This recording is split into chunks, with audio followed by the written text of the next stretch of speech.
क्या है SSC organisation या संगठन? किन पोस्टों पर होता है आखिर एसएससी से सिलेक्शन? ऐसे ही इम्पोर्टेंट जानकारियों के साथ मैं हरिविजन सिंह एक बार फिर से स्वागत करता हूं आप सभी का अपने चैनल रोजगार अपडेट में। यहां पर जैसा कि हम आपको हमेशा से जो भी न्यू फॉर्म्स खुलते हैं उनके बारे में पूरी और सटीक जानकारी देते हैं, फिर चाहे वो सेंट्रल लेवल का हो या स्टेट लेवल का कोई फॉर्म हो। चलिए करते हैं बिना किसी टाइम वेस्ट किए आज वीडियो की शुरुआत।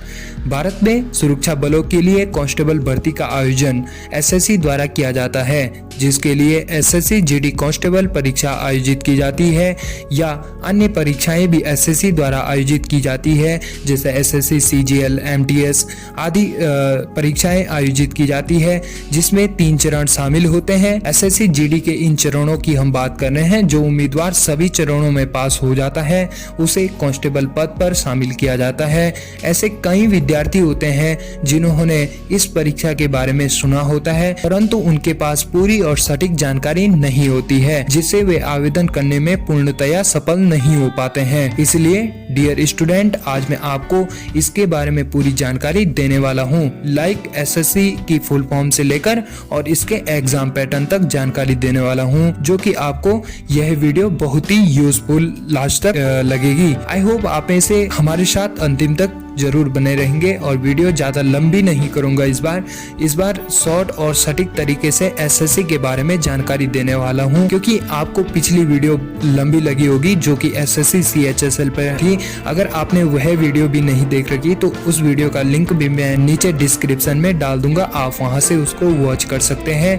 वीडियो थोड़ा लंबी है लेकिन उसमें भी सटीक और शानदार जानकारी एसएससी सीएचएसएल के बारे में, उच्चतर माध्यमिक स्तर के एग्जाम के बारे में बताया गया है। चलिए इस वीडियो की शुरुआत करते हैं और शुरुआत एसएससी की फुल फॉर्म से करते हैं। सबसे पहले जान लेते हैं कि क्या होती है एसएससी की फुल फॉर्म, यानी कि इसका पूरा नाम क्या होता है। तो एसएससी स्टाफ सिलेक्शन कमीशन के नाम से जाना जाता है, जिसकी की हिंदी में फुल फॉर्म कर्मचारी चयन आयोग होती है। इसमें कर्मचारियों का एक आयोग है, जिसमें कि 1975 में गठित एक आयोग, एक ऑर्गेनाइजेशन है, एक संगठन है, जिसमें कि यह कर्मचारियों का चयन करता है, जो कि लाखों युवाओं का हर साल नौकरी का सपना साकार करता है, जो भारत सरकार के विभिन्न मंत्रालयों, विभागों, सबऑर्डिनेट कार्यालयों में विभिन्न पदों के लिए कर्मचारियों की भर्ती करता है।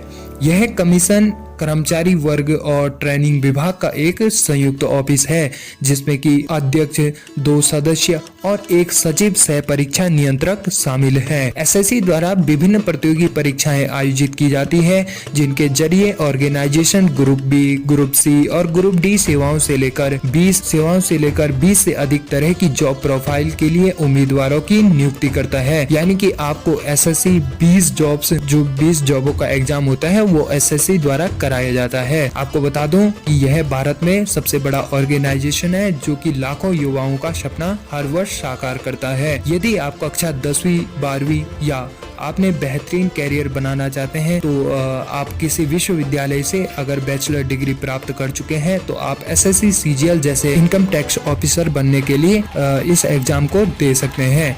एसएससी का एग्जाम पैटर्न भी साथ में जान लेते हैं। देखिए, परीक्षा आमतौर पर परीक्षाओं को टियर 1 और टियर 2 आदि जैसे चरणों में विभाजित किया जाता है। उसके बाद इंटरव्यू और कुछ पदों के लिए स्किल टेस्ट भी लिया जाता है। जैसे कि आपको बता दूं, स्टेनोग्राफर वगैरह के लिए आपको हिंदी टाइपिंग, इंग्लिश टाइपिंग भी आनी चाहिए। सभी अहम परीक्षाओं में लिखित परीक्षा लगभग एक जैसी होती है। इस परीक्षा का आयोजन हिंदी और अंग्रेजी दोनों भाषाओं में किया जाता है, जिसमें ऑब्जेक्टिव टाइप प्रश्न पूछे जाते हैं। छात्र अपनी भाषा खुद चुन सकते हैं, यह उनकी मर्जी पर निर्भर करता है। अलग अलग परीक्षाओं में प्रश्नों की कुल संख्या और कुल समय अलग अलग होते हैं। एसएससी के लिए इंग्लिश कॉम्प्रिहेंशन, जनरल इंटेलिजेंस यानी कि रीजनिंग और जनरल अवेयरनेस और क्वांटिटेटिव एप्टीट्यूड यानी कि बेसिक मैथ आपको जिनके आधार पर उम्मीदवारों का चयन किया जाता है, ये इनके सिलेबस, यह इसका सिलेबस भी मैंने आपको बता दिया।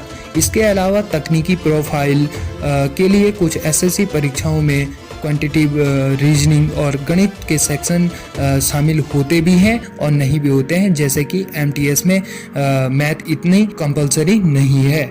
चलिए अब जान लेते हैं कि इसमें क्या उम्र सीमा रखी गई है, क्योंकि हर एग्जाम को देने के लिए एक उम्र सीमा एसएससी निर्धारित करता है।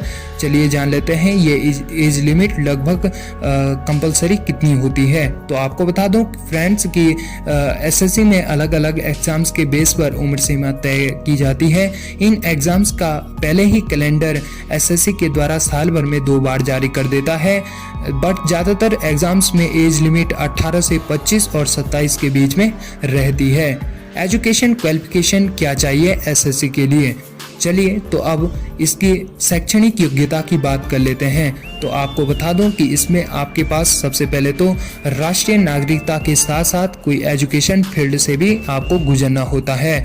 शैक्षणिक योग्यता एसएससी सीजीएल जैसे ग्रुप बी और सी एग्जाम्स के लिए किसी भी मान्यता प्राप्त विश्वविद्यालय से ग्रेजुएट होना अनिवार्य है, जैसा कि मैंने आपको पहले भी डियर स्टूडेंट बताया था। बाकी 12th पास स्टूडेंट भी आसानी से ग्रुप सी पोस्टों के लिए आवेदन कर सकते हैं। इसके अलावा शैक्षणिक योग्यता उस पोस्ट पर भी निर्भर करती है जिसके लिए आप आवेदन कर रहे हैं। इसी के साथ फ्रेंड्स आपको इसके 2023 के न्यू कैलेंडर से परिचित करवा देता हूं, जो कि आपको स्क्रीन पर शो हो रहा होगा। और साथ ही साथ आपको अंतिम में जानकारी दे रहा हूं कि आपको अगस्त तक एसएससी जीडी में 1 लाख से ऊपर वैकेंसीज पर भर्ती देखने को मिलेगी। इसलिए डियर स्टूडेंट आप अच्छे से तैयारी कर लो। तो फ्रेंड्स मैं एसएससी में निकलने वाली सभी पोस्ट पर एक एक करके जॉब प्रोफाइल वीडियोस क्रिएट कर रहा हूँ। बस आप लोगों का ऐसे ही साथ चाहिए। वीडियो को अंतिम तक देखने के लिए आभार। ऐसे ही वीडियो को देखने के लिए हमारे चैनल पर बने रहे। धन्यवाद।